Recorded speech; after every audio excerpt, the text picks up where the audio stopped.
Welcome to the Besties with Breasties podcast. Sarah Hall here. I am a certified health and wellness coach, athletic trainer, mom, and breast cancer survivor.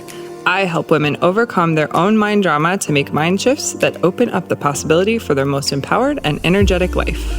And I am Beth Wilmus, author, speaker, and founder of a human investment organization, otherwise known as a nonprofit, called Faith Through Fire.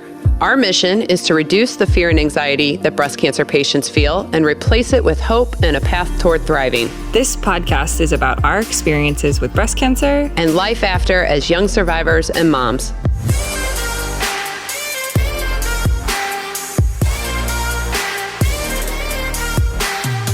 Hey, Sarah.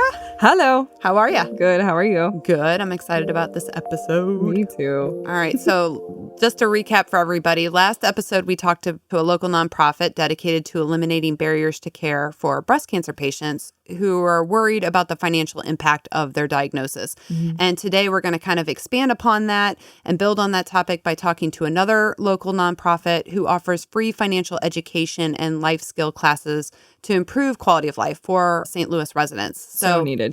Right? Yep. Today we have Camille Branch and Tamika Wicker Slack with us. Camille is the Director of Operations and Strategic Partnerships for Prosperity Connection.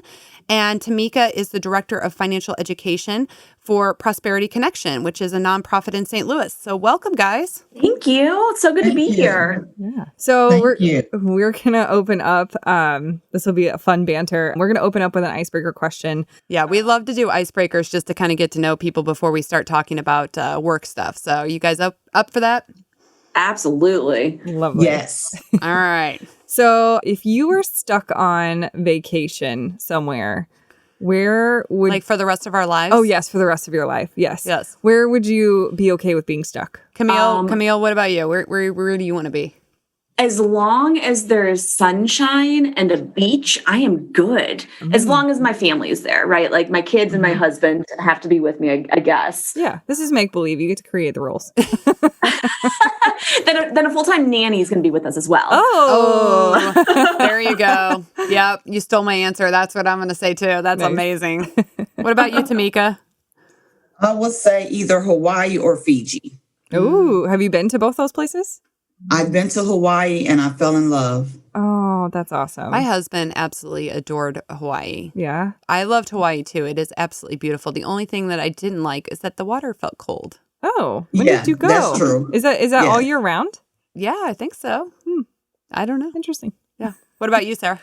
Oh, I'm really torn because I would pick like Colorado is beautiful in the winter, but it's also beautiful in the summer, or the beach. But you know what? I think I'm gonna stick with Colorado. Really? I think I like the vibe of Colorado. It's very like earthy and naturey and Oh, that's so you. yeah. So granola. So hippie.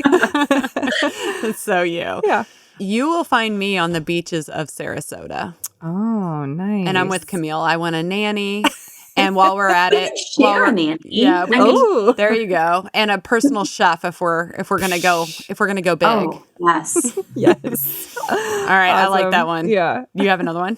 Yeah, we'll make this one a quick one. So what characteristic did you have as a kid that you feel like helps you today? Has anybody got one jumping out at them?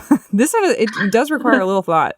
You want to go first? Sure. Have you thought about it? I've got one. I feel like I was pretty outgoing and daring. I just like jumped in and did whatever was around me. And I think that helps me now.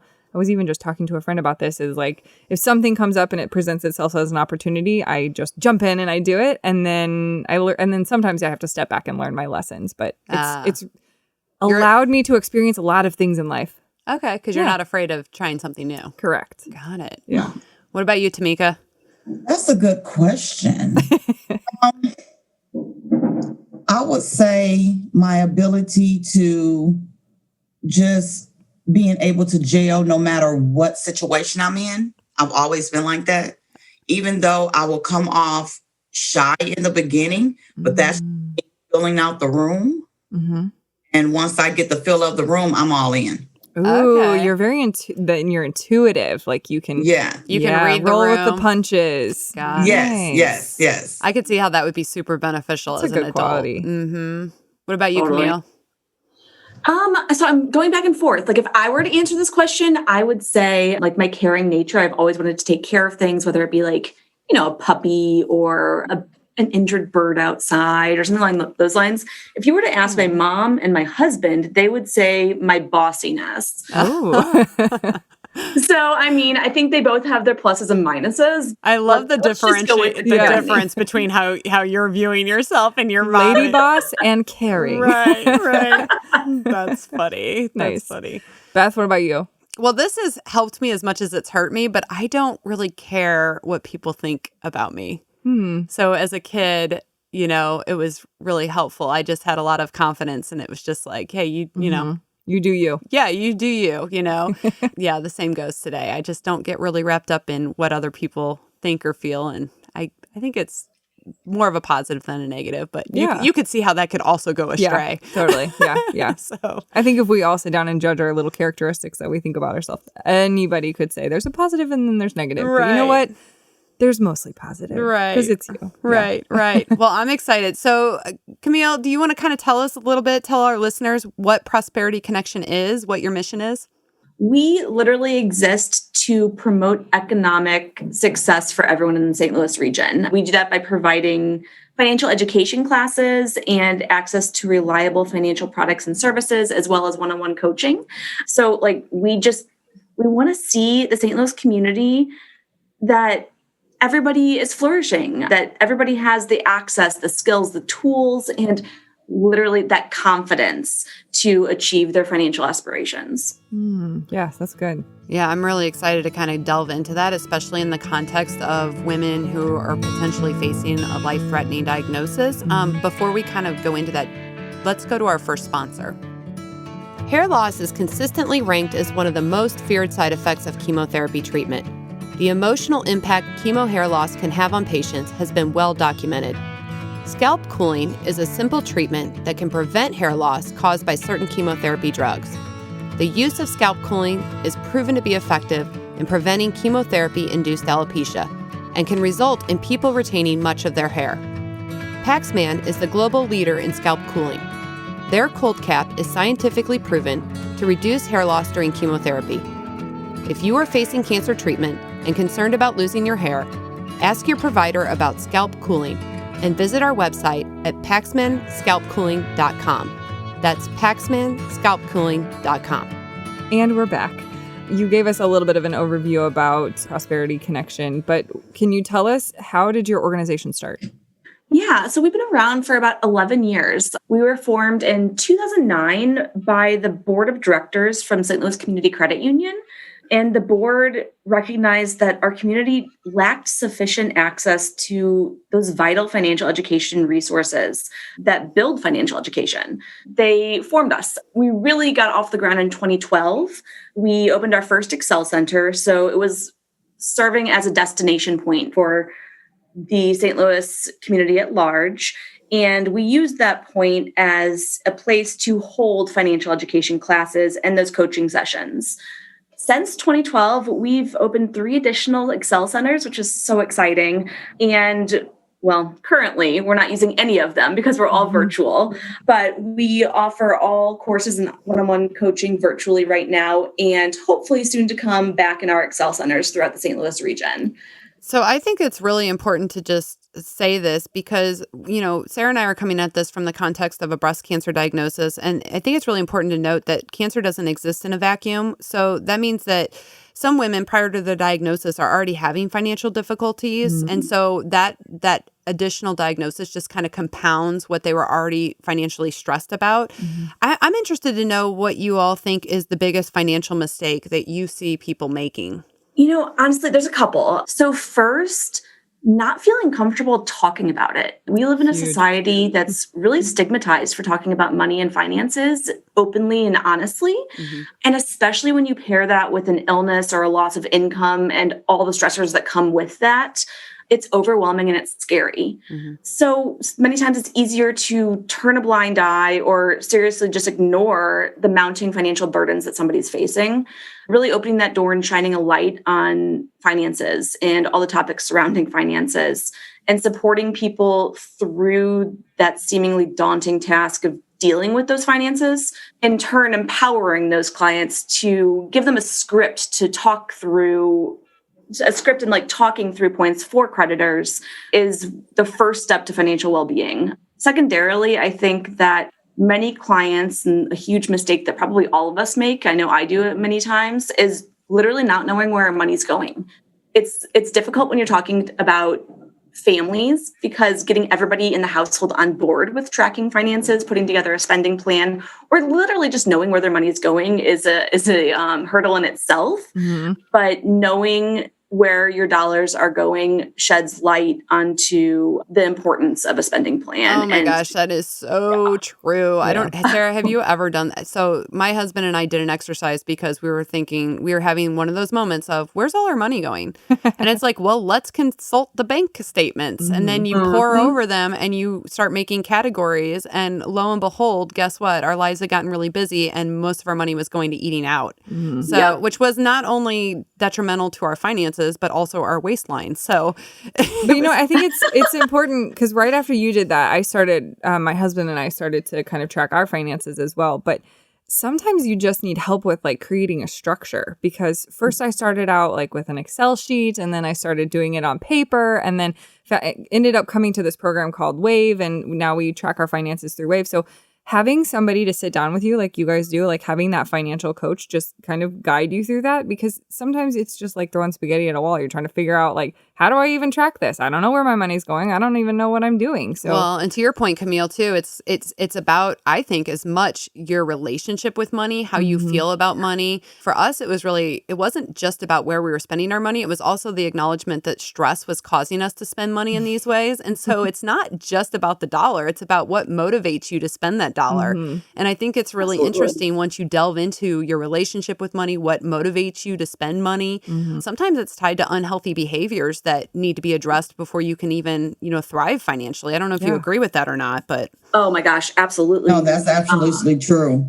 Yeah, I'm sure you guys see that all the time. Yeah. Well, I mean, half of our staff are social workers because there's so much stigma tied to money, and it all boils down to our relationship in the past and the present that dictates where it's all going and how those things play into our everyday life. So can you guys kind of tell us what a typical, like somebody that comes to you and asks for help, like what's a typical scenario of somebody that's kind of struggling? Oh my gosh, there's so many. So if we're talking about budgeting and spending plans, people come to us not knowing what they need help with. One of my favorite things when I was a coach was pulling out all my different highlighters. They sell packs of like 10 of them in a pack, and each color has, represents something. And having them sit down with me and do it and teach them how to dictate where their money was going. Many times it's just that one appointment and something clicks and we never see them again because they feel really great about it. Some people really need that hand holding and are dealing with a lot of mounting debt, financial crises in terms of, collections and needing to raise their credit to find a place to live. There are just so many different avenues that people come to us through. It's hard to pinpoint one. So how do people typically find you? Like, do you like get online? I need help with my finances. Like, where are you finding the people that are usually coming to you for your services? A couple different avenues. So we have partnerships with the majority of the financial institutions in the area, and we really try to train their MSRs and frontline staff on the fact that we exist. And when you see somebody coming through with NSF fees, non-sufficient fund fees in their banking account, or if they are going to collections because they're past due on something, a loan of some sort, we train those frontline staff to send them over to us. Many times it's just a mismanagement of money, and a simple sit down with a spending plan can really help relieve some of those stressors. Other times we get referrals from nonprofit partners. So we have a robust partnership with, dozens of nonprofit partners in the area. I was going to ask you, what about the social workers at the hospitals? Because, a lot of the women that are going through breast cancer treatment are incredibly nervous about their financial state before a diagnosis, and then after are, often working with the hospital social workers trying to figure out how they're going to pay for treatment. Do you guys see any referrals coming out of the hospitals from social workers dealing with cancer patients? We have not set foot in the hospitals yet. We are working right now to to roll out a lot of those programmatic things. I'm sure with COVID, that's kind of all been sidelined. So hard. Yes, exactly. You're right. Hospitals and treatment centers almost always have a social worker on staff. And that's one of the key people you need to talk to when you're struggling or really just facing those financial burdens. And I do want to take a moment to just tell patients directly that, your doctors and nurses are incredibly busy and they're trying to give you personalized care, but they're not necessarily going to be asking you these questions related to your ability to pay for treatment or your finances. A lot of the nurse navigators do, but it really is important for you to specifically ask to speak to a social worker and to know about organizations like Prosperity Connection so that you know that you have groups available to help you through this time. So I just want to kind of reiterate that you don't need to wait for your doctor or nurse to bring this up, that you can bring it up and ask them specifically to speak to one of their social workers or directly contact Prosperity Connection. Yeah. If I were to give any advice to somebody, it would be to not be shy, right? Yeah. To start that dialogue by asking about straight up the costs associated with treatment and options, asking for a social worker or the finance department. Most hospitals and places have those, but it's not in their normal protocol to refer you to them. So if you don't ask, many times it's not offered. Yeah. Yeah, 100%. Yeah. Which is just a shame in itself, but that's what we're all here for, right? To create that dialogue and to let people know this is okay to ask about. Yeah, like we say all the time, like advocate for yourself. Your own advocate. Your own advocate. Oh my gosh, we beat them like a dead horse. It's sure. just so we're constantly telling them that they got to do that. So before we go on, let's go in. We're gonna do our fun segment called Boobs in the News. You guys up for that? Are you guys up for listening to Boobs in the News? I love it. Yes. All right. So Boobs in the News is a fun segment where we read funny tweets from real people or ridiculous news stories. Boobs in the news. Boobs in the news. Boobs in the news. All right. I'm going to lay this one on you. Okay. So a 22-year-old man in Milwaukee was in critical condition after he was bitten by a venomous pet snake. Oh, no. Animal Control Division officers found more than 24 reptiles in the guy's home. The snake that bit him is a gaboon viper, which can produce the highest volume of venom and in its 2-inch fangs. So it can get that venom very deep.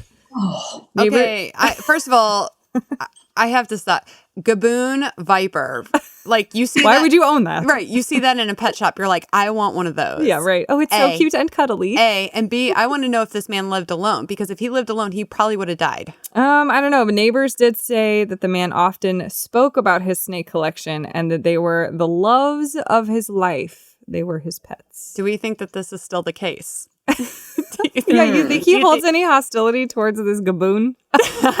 I mean, you know what? It's like the guys who did the whole tiger show. What are their Tiger names? King. No, not the Tiger King. The guys that have been around forever. You guys, Camille, Tamika, you guys know who I'm talking about. The two guys that did the show with the tigers forever. Oh, the circus guys. Yeah.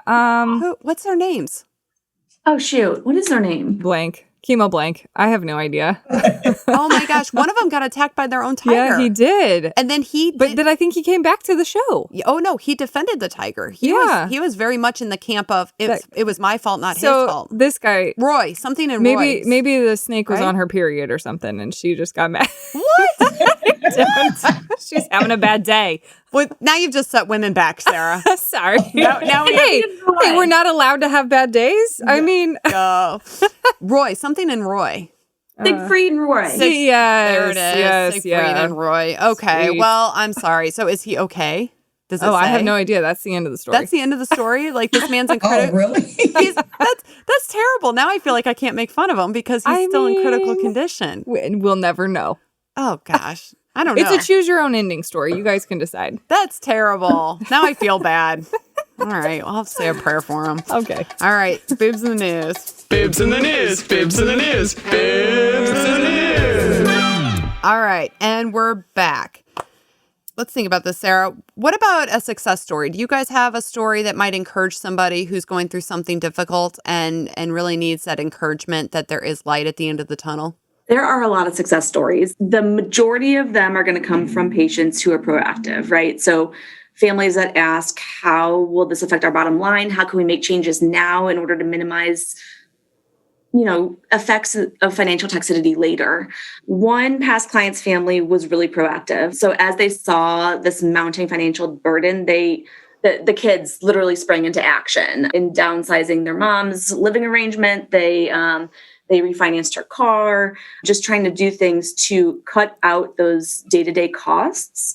Doing that really changed her day-to-day normal.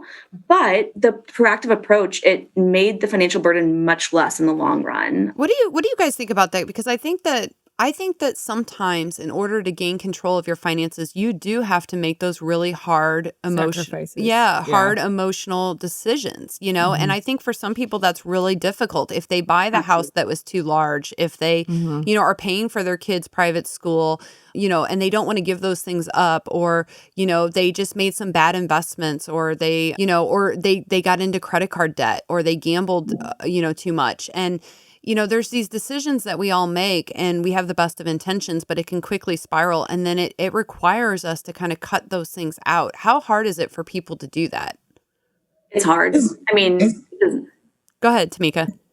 It's actually very hard, because when you look at when you actually sit down with them and you're going over their credit report, a lot of times they don't even know what's on there. A lot of times they have never even looked at their credit report. They're just used to applying for things. The answer is being yes, and they have them. So when we sit down with them and we go over that, it's shocking to them, number one, that they have so much debt, but it's shocking to them that they don't even know exactly, like Camille said earlier, where their funds are going. Once we actually sit down and make a plan, a lot of times, a person is paying 17, 18, sometimes we've even seen it high as 29, 30% on a auto loan. But we're looking at a decent credit score. So it's like, okay, right now we're going to, put in an app and refinance, your vehicle. So we have so many tools and so many partnerships that can really help them, in finding extra money without having a second job. Right. Interesting. I think that it's, go ahead. I was going to say, so many times you just have to lay out the options. Look, this is what you're doing right now. Here's option A, option B, and option C. This is how much money you'd save in these. But at the end of this day, it's your call. Like your priorities are the ones that we're talking about here. And let's talk about why you're choosing A or B or C, and what things could look like if you choose a different option. And I think something that can't be overemphasized is just how much peace it brings you when your finances are in order. So they think that we're getting something right out of spending this money. It's kind of a quick fix to make us feel good or to have what we have in the moment. But the stress of having that burden, that financial burden, is real. And I think when you make those hard choices and you cut some of those things out, the peace that you have going to bed every night knowing that you're living within your means is just, it cannot be overstated. I experienced that firsthand when my husband and I kind of revamped the way we were doing our finances. And it's just so much easier to sleep knowing that you're living within your means. And I really like that you guys are doing it and honoring autonomy, because I think that's one of the biggest things in coaching is that people are more likely to stick with something if they're not just told to do it, because this is going to fix your life or your finances or whatever, or, your entire financial outlook for your life. But if you're showing them and educating them on the whys and the hows and this is what you're going to get from it and gain from this, they're more likely to be able to make the choice for themselves and then also keep that up for, an extended period of time. So I really respect that. I remember I went to a seminar on those, what are they, like those payday loans, those, they're so predatory. And I think too, like a lot of people, get into those fixes where they're trying to alleviate their situation and they go into one of those places. And it's a predatory practice that specifically targets people who are struggling. And so I think it's important too for people to know that if you find yourself in this situation, that it's not, you have accountability for helping yourself get out of it, but it's not your fault. Like a lot of these practices are very predatory. They prey upon people who are in financial need. And there's no shame in just realizing that's the case, and then trying to seek help to get out of that situation. Everybody's made poor financial decisions. I don't care who you are. Everybody has made a poor financial decision. And, Sarah and I are always advocating, please ask for help. And especially in the context of medical bills, it can be very scary to have mounting medical bills, but there are social workers, there are hospitals, there are organizations like Prosperity Connection who will rally around you and help you find a manageable way to pay that so that your health doesn't suffer. Yeah. Normalize that financial mistakes totally happen. They happen to everybody. I think that's a really interesting work. Okay, so how can patients reach you? Yeah, so our number is 314-256-3995. That'll connect you with our main office. You can also just throw us an email at hello@prosperityconnection.org. Love that email. Yeah, that's awesome. All right. So I would love to finish up with just a couple of nuggets that you guys want to leave people with. But before we do that, let's hear from our second sponsor. SSM Health is a proud sponsor of the Besties with Breasties podcast. 1 in 8 women will be diagnosed with breast cancer during their lifetime. Early detection is key, and keeping up to date on yearly mammograms could be life-saving. At SSM Health, we offer patients in the St. Louis area online scheduling for mammograms, including next-day appointments. Visit ssmhealth.com/schedule-mam to make your appointment now. And we're back. If you guys could impart a little knowledge on people, what do you want them to know? What are 2 or 3 things that you want patients maybe who are who have recently been diagnosed, or just people in general, because financial concerns are real? What do you guys want everybody to know? First and foremost, I would say don't be shy. Ask for help, because there are so many organizations out there that can help, like us and others. There's plenty that we are connected with. And also, there's no perfect answer. There's no one-size-fits-all answer to everything. But starting this conversation and talking about it can lead to some really deep breaths. But talking about it can lead to some peace. Yeah. Okay, so we've talked about how you guys can be reached, but can you share, it sounds like there's different avenues for people to connect with you, especially in this time of COVID right now. Tell us about how people can learn from you, so through your coaching and through the virtual training. Absolutely. So we're doing all of our virtual training through Zoom. You can access it through our website at prosperityconnection.org or our Facebook page. We also are doing one-on-one coaching. Coaching is all virtual right now, so we do that via Zoom and or phone. And something to note is everything we do is completely free. Whether we are pulling credit, whether we are sitting down 3, 4, 5 times, putting together a spending plan, talking through options, everything we do at Prosperity Connection is completely free of charge. Wow, that's amazing. And then also, you may visit our YouTube page, Prosperity Connection. You can subscribe to our page. And there's also videos of classes that we've done in the past that can help them also. So just as an example, what is a class that you guys recently conducted? We recently conducted our Exploring Business Lending Options with U.S. Bank for small business owners. And then we've also did a budgeting for Cyber Monday. Oh, that's so useful. Yeah. I need to watch that one. Cyber every Monday. Yeah. I mean, that's some really good information that otherwise you would have to pay a lot of money for. So if you are in need of these services, I would highly recommend that you guys connect with Prosperity Connection. Yeah. Well, thank you so much for being with us today, Camille and Tamika. Dealing with breast cancer is stressful enough, but often it's really after treatment that people struggle to move forward, especially when it comes to their finances. And it sounds like Prosperity Connection is there to help. So thank you very much. Yeah. Thank you. Thank you for having us. Of course. Yeah, thanks so much, everyone. Next time, I'm so excited about this series. So next time we'll be starting a new series on emotional health during and after diagnosis.